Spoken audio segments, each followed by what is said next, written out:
Now that Mike Pompeo is to meet the parties to the Iran nuclear agreement that President Trump scuppered earlier this week, what, if anything, can the remainder of the coalition backing the deal achieve? And how will America's allies react to President Trump's unilateral action? And 10 years after the devastating earthquake that hit Wenchuan in Sichuan province, we'll be hearing from people affected in different ways by such tragedies, both as victims and in delivering aid. Welcome to The Point, live from Beijing. I'm Li Xin.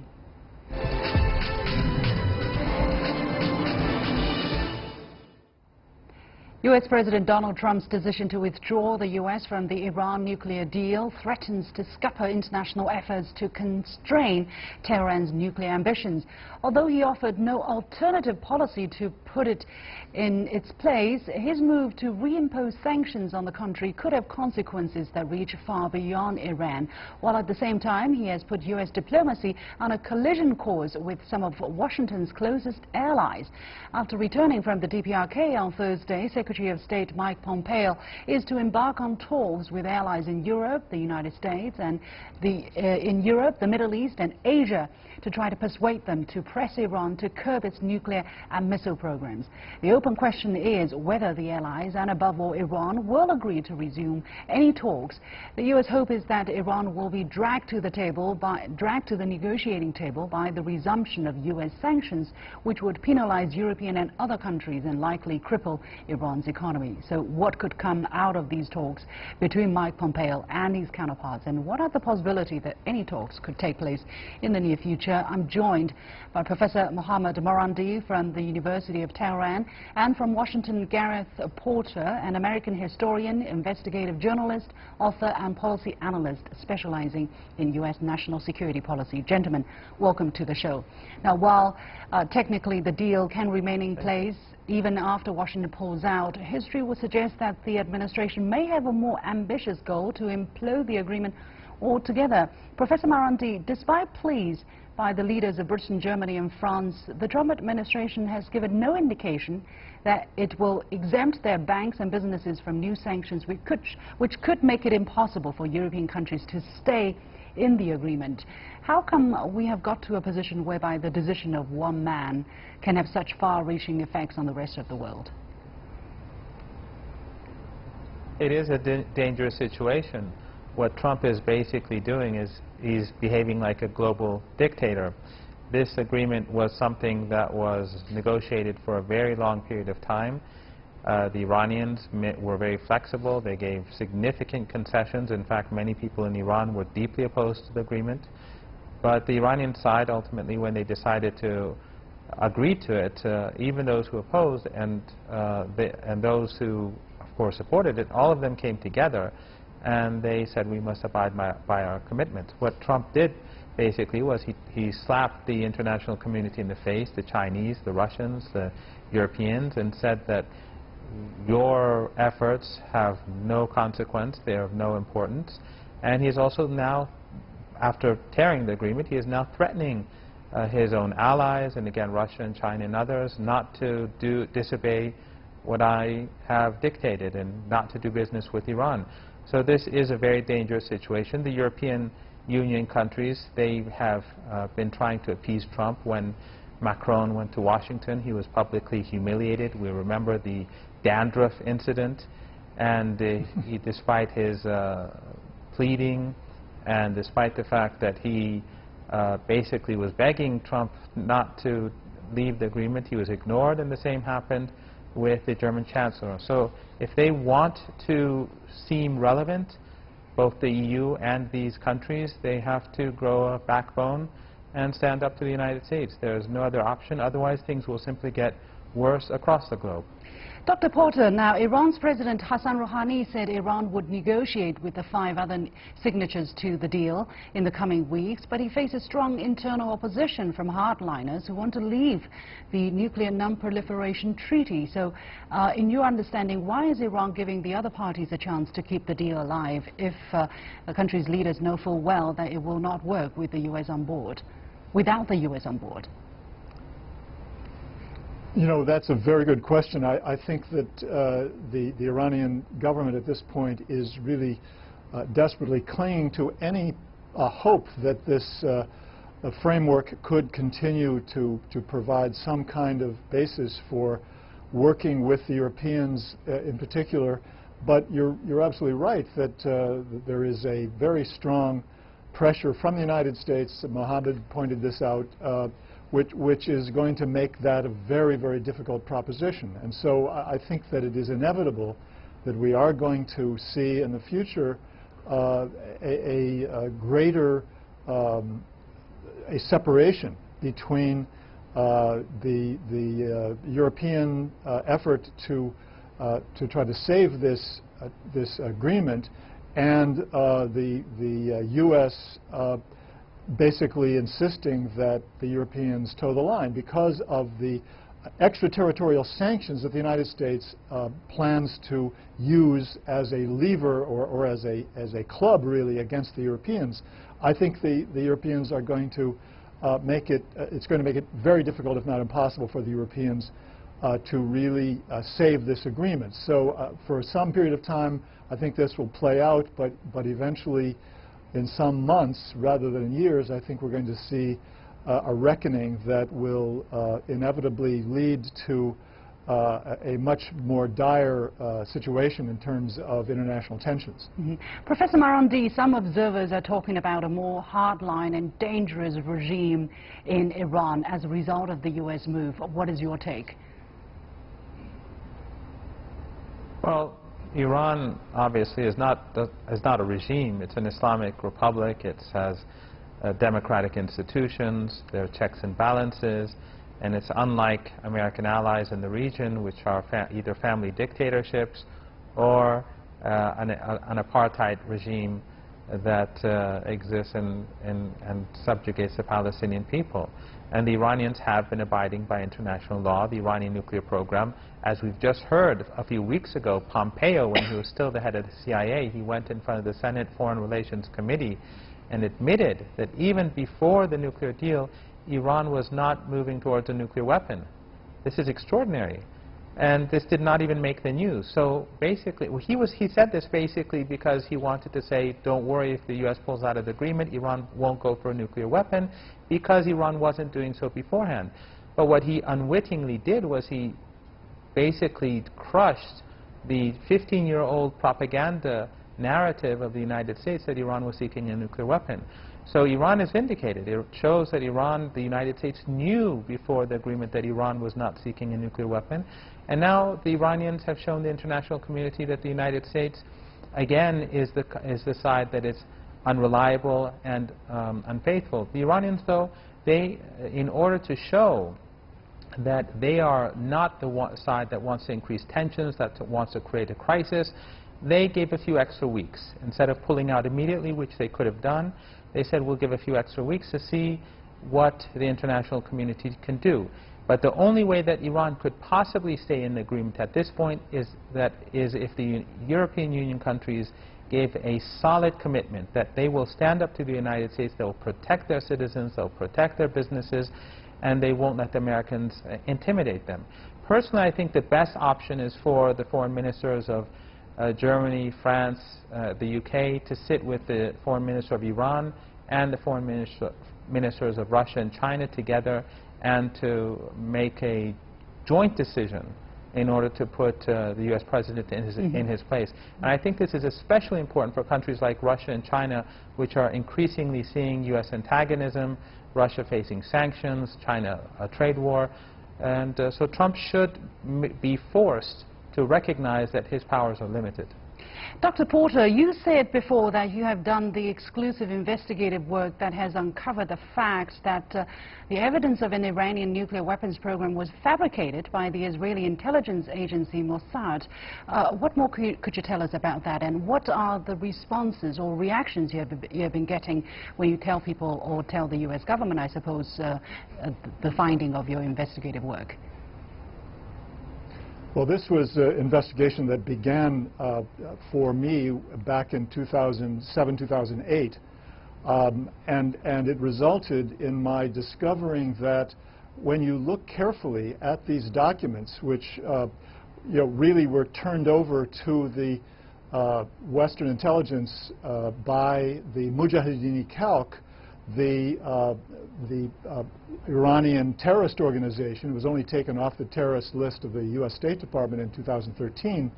But the MEK, the Mujahideen-e-Khalq, gave those documents, which were supposedly coming from the covert Iranian nuclear weapons research program from 2001 to 2003, turned them over to Western intelligence, which in turn gave them to the CIA.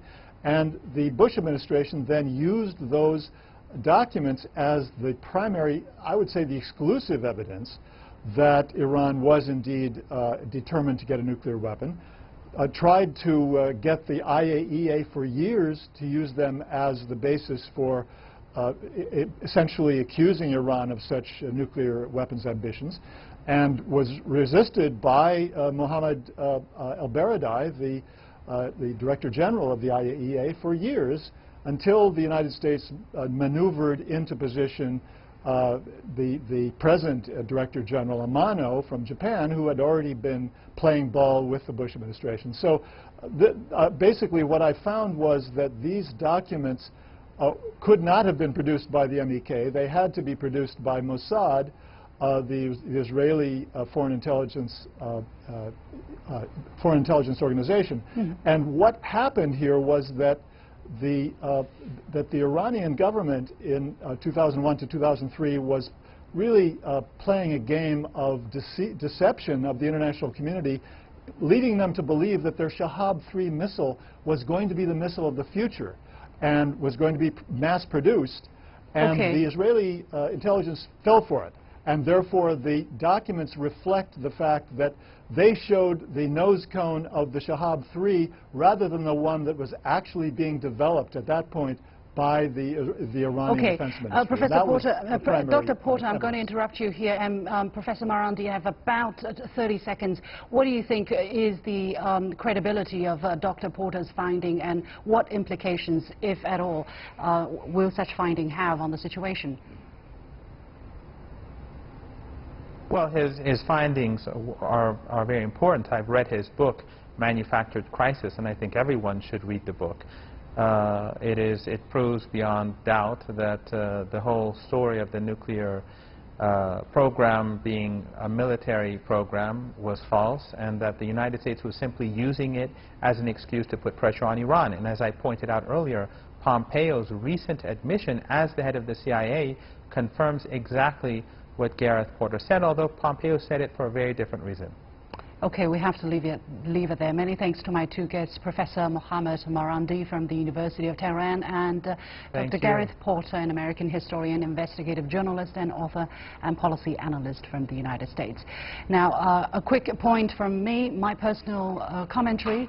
I think the Trump administration has caught, not that I think they have, the United States has caught China and Russia revisionist countries who wish to disrupt the current Western-centric international order, a title which China rejects. However, what President Trump has done is exactly to disrupt the current order that was built after the Second World War based on multilateralism. Only when the U.S. does it, they think that it's fine because they think they are the guarantors of this order and have invested heavily in its outcome. But does that mean that the U.S. leadership can do whatever at their will, regardless of the consequences of their actions for the rest of the world?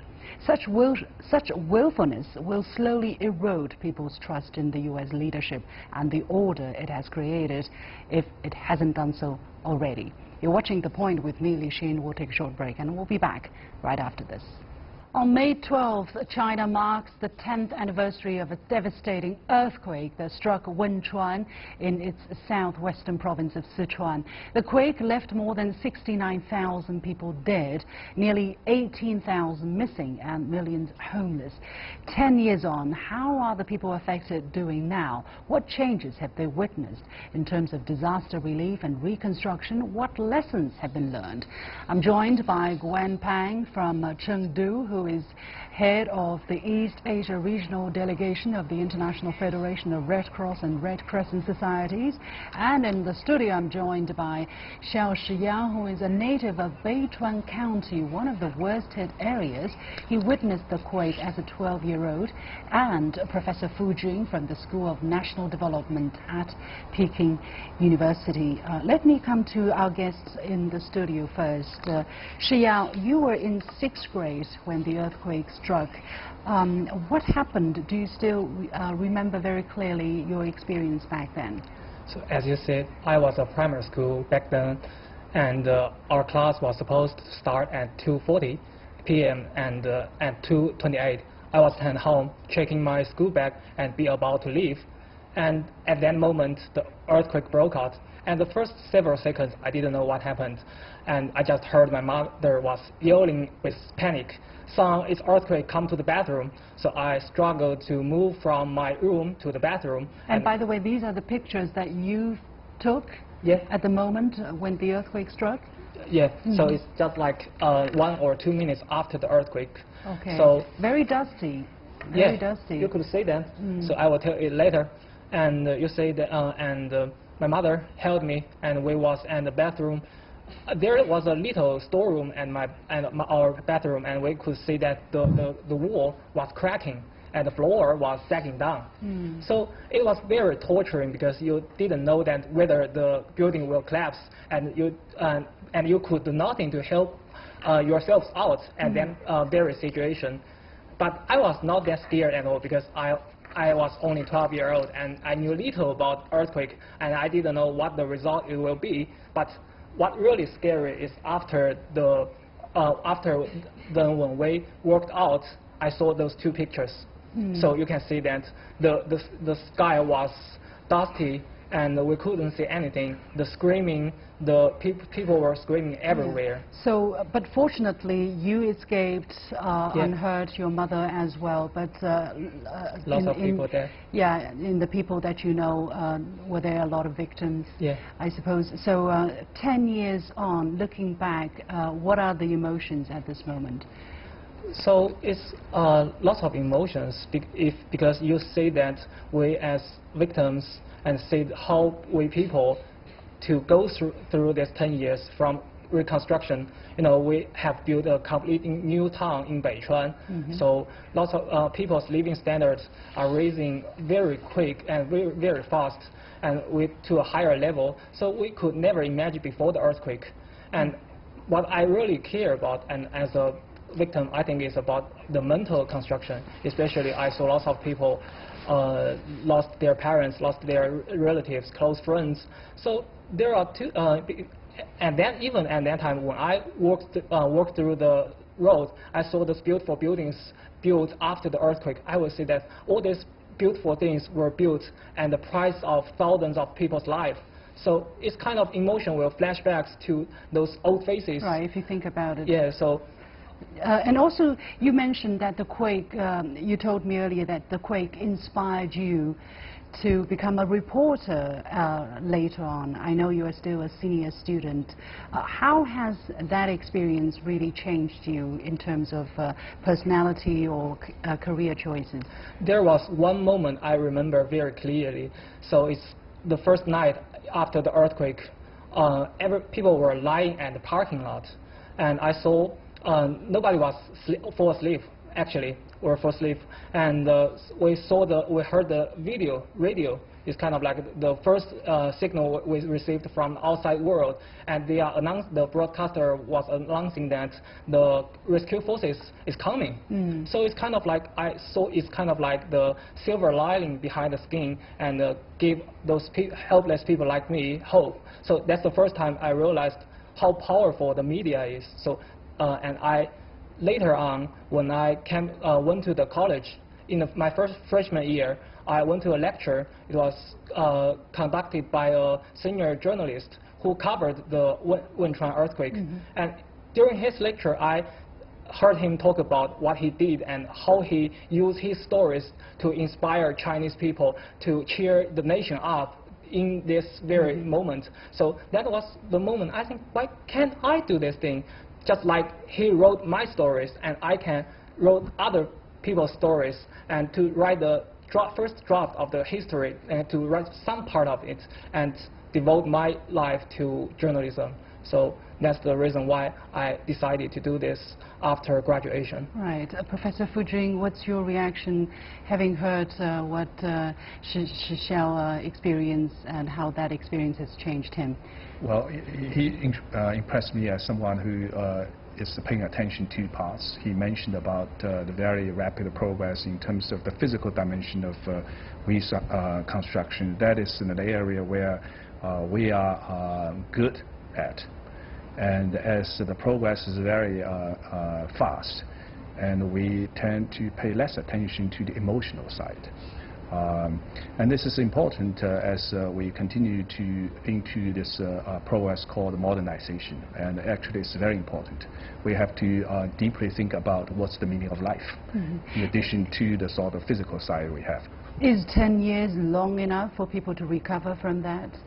Well, I guess since I personally do not go through that experience. He probably is the one to answer that question. Now, is 10 years long enough for people like you to sort of recover psychologically and mentally from that experience? Yeah, have people there recovered from it? How have they been shaped by that? I want to share with you one example. So it's about my mother.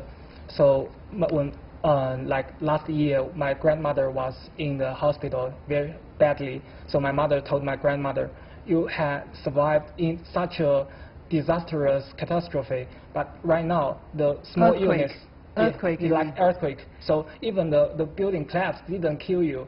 So right now, how can those small illness kill you?" So it's kind of like the mentality we built inside, I think, which is the greatest and most precious asset for us. Is we have suffered from such a huge disaster. Nothing else can defeat us, so can beat us. So that's what I think I'm here. So to share with you is about how we survive and so how we it's good to hear people like him survived a stronger person. Right, right. I think the Chinese people do have that kind of ability to heal very fast. After all, they had little, right? So it's, let me go to Ms. Guan Pang from Chengdu. She, as I mentioned, she is from the International Federation of Red Cross and Red Crescent Society. So Ms. Guan, thank you so much for joining us and waiting for your turn. I understand that you are attending a 10th anniversary commemorating activity in Chengdu. What is the focus people are paying attention there? Well, thank you very much, Li Xin, for inviting me to your program again. First, I would like to express my admiration to the people affected by the Wenchuan earthquake, the government of China, Red Cross Society of China, and all those who help for their resilience in rebuilding lives and communities. I know it is very painful to remember that many of them lost their loved ones, but also I know that the memory of those who perish will always be remembered. Well, today, the government has invited the diplomatic communities and international organizations, and I'm very fortunate to be part of this delegation to come to Chengdu for this commemoration event of 10 years after the Wenchuan earthquake. Today we had two events. So the first one, we paid a courtesy visit to the Secretary of Sichuan Provincial Party Committee to express to him our observations and also to report back. I think to remember what we have done in that time is very important. So each of the selected leaders and dignitaries, international organizations who were there were asked to give some statement. So in the Red Cross, what I did, I have shared, of course, what we have done, the accomplishment, very, very short one, but also to recognize, the very good work of the government, the people of Chengdu, the civil organizations. So we have expressed that Right. And of course reaffirmed our commitment to work closely with the government in the coming years, because Right. as we know, even we have improvement, we have also a lot of things to be done. Right. Yeah. Expand on that a little bit. And what then kind of tomorrow we are improvements? going to Wenchuan. What kind of Yeah. improvements do you think Yeah. China has accomplished, and what still needs to be done 10 years after the Wenchuan earthquake? That's a very good question. So right after, during the Wenchuan earthquake, if you can see, as I've read in the reports and in my interview with many of our colleagues and people that I've met, there was actually a lot of challenges, no? So right after that, the government the national government has designated the local government to decentralize some of the relief, preparedness, recovery functions, because it cannot be done only at the national level. The local government should be involved. And then the civil societies, right after that also, they receive more recognition. They receive also more involvement and engagement in the work of disaster risk reduction, preparedness, and recovery as well. Mm-hmm. And then volunteer groups were also recognized and encouraged to be involved. And after that, if you can see last year in the JCPOA earthquake, some of the improvements we have seen that already. Example, the technology that now there's technology to measure the wave of earthquake. So people who were residing 200 kilometers away of the fault line, not the fault, the epicenter, I mean, mm-hmm. Were given 40 seconds alert. Mm-hmm. That through the television alerted people, and then they're able to escape from their houses. Right. And then people who are near the epicenter, about 90 kilometers, have at least 19 seconds to evacuate. That is very vital for life saving. Right. And that is a big achievement or improvement, I should say, because normally we can't prepare for disaster. Right. And of course the laws, as you can see, the building codes, and many of the recovery effort that we have seen, resettlement of people to safer ground. So there are a lot of things happening. And then of course the government has restructured now, so they have a new Ministry of Emergency Management. Mm-hmm. So I would also like Li-Shin to talk about not just the government, but also like the Red Cross, what improvement we have. Really short. I have a 10 seconds maybe to wrap up. Yes. Really, so if you can. For the Red Cross, because for the Red Cross, yes, Li-Shin. For the Red Cross, because they receive a lot of support, now they have their own emergency response teams, and also they have their POA Chayan. This is the Integrated Community Resilience Program that is not only benefiting China, but they're also moving beyond their moving across boundaries. They are now implementing this in Nepal, in Philippines, and in many countries. So this is a very good, I should say, improvement and contribution coming from that earthquake. So there's also benefit that we can get in disasters. Okay. We have to leave it there. Thank you so much, Gwen Pang, head of the East Asia Regional Delegation of the International Federation of Red Cross and Red Crescent Societies. And here in the studio, Xiao Shiyao, who is from Sichuan, one of the worst hit areas, and Professor Fu Jing from Peking University. And that is it for this edition of The Point with me, Li-Shin. As always, you can follow me on Facebook and Twitter using the handle The Point with LX. Download the application called CGTN to watch the show on your mobile devices, or go to YouTube and look for CGTN The Point. Thanks for watching. You've got The Point.